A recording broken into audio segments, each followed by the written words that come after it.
Imagine this.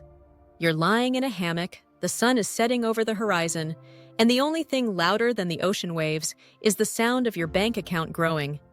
Yep, you heard that right, growing. You're living your dream life on a fraction of what you're spending right now. All thanks to a little secret called Geoarbitrage. And the best part?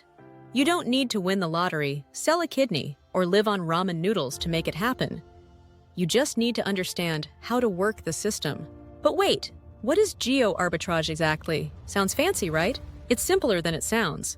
Geoarbitrage is basically taking your hard-earned money, preferably in a strong currency like the US dollar, euro, or British pound, and stretching it as far as it'll go in a country where the cost of living is much lower. It's like turning your dollars into Superman.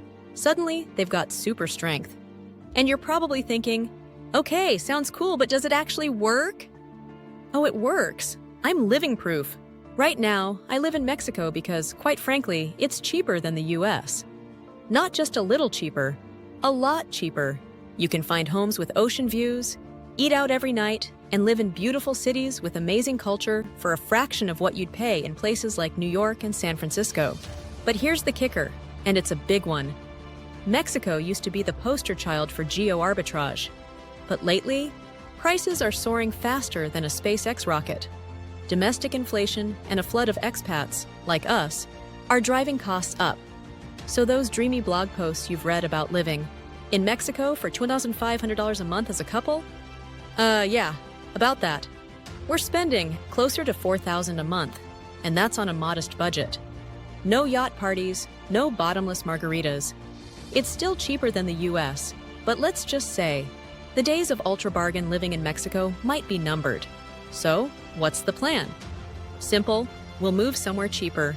When the time is right, likely in Asia, where our dollars will once again become superheroes.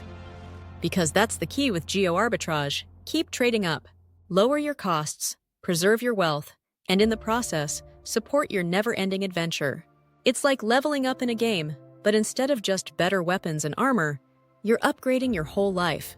And get this, some countries are practically begging people to move there. We're talking second residencies, tax breaks, and discounts on everything from healthcare to housing. Seriously, when was the last time your home country bribed you to stay? No? Exactly. Now, close your eyes. What's one place, maybe two, that you've always been curious about visiting?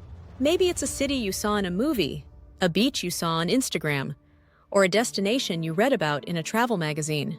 For me, it was those glossy magazines they used to give you on airplanes. En route was my favorite, but really, it could be anything. Now, instead of just daydreaming about it, picture what your life would look like if you actually lived there. Seriously, close your eyes and see it. Imagine your morning routine, the coffee you'd drink, the food you'd eat, the views outside your window. Go ahead. I dare you. Can you feel the sun on your face yet? Here's the thing. Moving abroad doesn't have to be permanent. You don't have to sell all your stuff, say goodbye to everyone you know, and completely overhaul your life. It could just be a test drive. 3 months, 6 months, see how it feels. Think of it like dipping your toes into the water before you jump all the way in. Because let's face it, the reasons people move abroad are pretty universal. Better weather, lower cost of living, safety, and a killer lifestyle. And millions of people have already done it. They've not only survived, but thrived. So what's stopping you? Overthinking it, that's what. Geo-arbitrage is not rocket science. It's simple math. Now, once you've got your heart set on a destination, the next big question is, how do you fund this dream life? And here's where it gets fun. These days, there are more ways than ever to make money while living abroad. The first and most obvious is to work remotely. If you're earning a salary in a strong currency and you already work from home, congratulations, geo-arbitrage is a no-brainer. Just check those time zones before you commit to that beachfront in Thailand. Working night shifts might sound romantic until you're doing it. But what if remote work isn't an option? No problem. You could take a sabbatical or gap year, rent out your house, use your savings, and live the good life for a year or two while your home country waits for you. And if you've got a side hustle already making money, even better. You could even scale it up and use it to fund your travels. Just don't start a new one expecting to make a quick buck. Side hustles are like bonsai trees. Slow and steady wins the race. Or you could go old school. Quit your job and find a new one in the country you want to live in. Teaching English abroad is a classic for a reason. I lived in Taiwan, and honestly, it was some of the happiest times of my life. I got paid to experience another culture, make new friends, and live out my adventure fantasy, and you can do it too. Want resources? Check out sites like Teachaway and Dave's ESL Cafe. Those are gold mines for aspiring teachers. So, now you're probably thinking, great, I'm sold. But what about all the logistics? Don't worry, I've got you. First things first, rent out your place. That passive income is going to come in handy. And here's another tip. Don't sell all your stuff. Not yet, at least. You never know what might happen, so keep a home base just in case. But seriously, sell as much of your unnecessary stuff as possible. Let it go. That designer bag you've been hanging onto for years? Yeah, it's not worth what you think. Then there's healthcare. If you're in Latin America or Southeast Asia, expat insurance is the way to go. You don't want to be caught in an emergency without coverage. And if you're bouncing between countries, consider global insurance.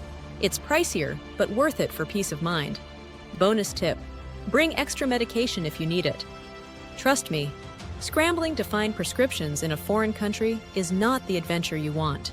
Now let's talk about accommodation. Airbnbs are great for short stays, but they can be expensive if you're staying long-term. The trick? Book longer stays for bigger discounts, or better yet, negotiate off-platform with the owner for a cash deal. You'll save a chunk of change, and they'll be happy to cut out the middleman. Win-win. Still with me? Good. Because Geoarbitrage isn't just a way to save money, it's a way to live. A way to collect experiences, create memories, and form relationships that are worth more than all the money you'll save.